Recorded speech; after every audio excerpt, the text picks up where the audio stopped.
지난 주말간 민주파출소 현황을 말씀하기 전에 오늘 같이 하신 전영기 국민소통위원장이십니다.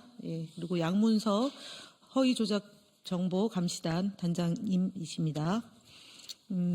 민주파출소 현황은 2월 2일 24시 기준으로 8,712명이 방문했고 2,286건의 제보가 되었습니다. 매체별로 네이버가 24.89%로 제일 높은 수치를 기록하고 있고 유튜브는 24.23%, SNS 11.68%, 커뮤니티가 6.34%로 제보되었습니다. 주요 제보 내용으로는 헌법재판소 홈페이지 내 판사 살해 협박 게시글이 제보되었습니다. 내용은 마은혁 임명되면 이 나라의 자유를 위해 느그 우리 법 연구에 싹 다 쳐 죽인다. 이 빨갱이들아 였고 또 마 후보가 유명한 빨갱이다. 공산주의자다. 임명 요구하는 민주당은 공산당이다. 등의 허위사실을 유포하는 글이 제보가 있었습니다.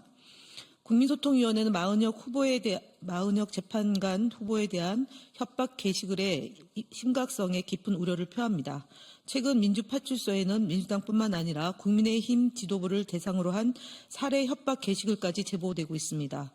권성동, 권영세를 죽여서라도 끌어내려야 한다. 보수를 위해 권성동의 척사를 명하노라 등 충격적인 협박글이 지속적으로 제보되고 있다는 점을 말씀드립니다. 이에 국민소통위원회는 오늘 오전 해당 게시글에 대해 철저한 수사를 촉구하는 기자회견을 양문석 의원이 진행한 바 있습니다. 허위조작 정보는 민주당뿐만 아니라 헌법을 수호하는 헌법재판소와 보수정당인 국민의힘에도 심각한 위협을 가하고 있으며 이는 국가 전체의 안전과 질서를 해치는 중대한 문제입니다. 이러한 상황은 국민의힘이 허위 조작 정보를 무책임하게 유포하고 그 유포자들을 방조하거나 방치한 결과 또한으로 보입니다. 결국 이러한 허위 조작 정보의 확산이 자신들에게도 피해를 주는 악순환의 고리가 된다는 것을 다시 한번 지적하는 바입니다.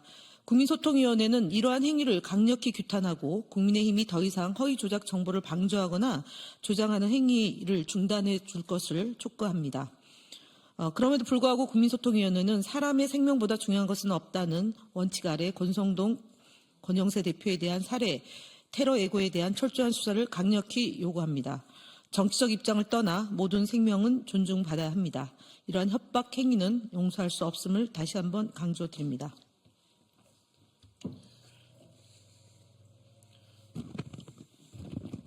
네, 또한 국민소통위원회는 국민의힘이 지속적으로 유포하는 허위 정보와 거짓 주장에 대해 강력히 대응할 것입니다.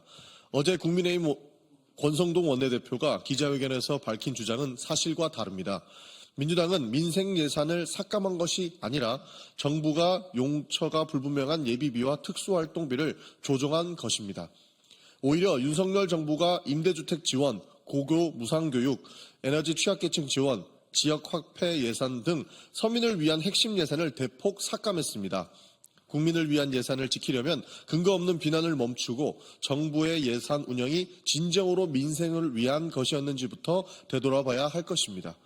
앞으로 일일 정리 브리핑을 통해 허위 정보에 대한 사실관계 하나하나를 밝혀내고 철저한 팩트체크를 진행할 것입니다.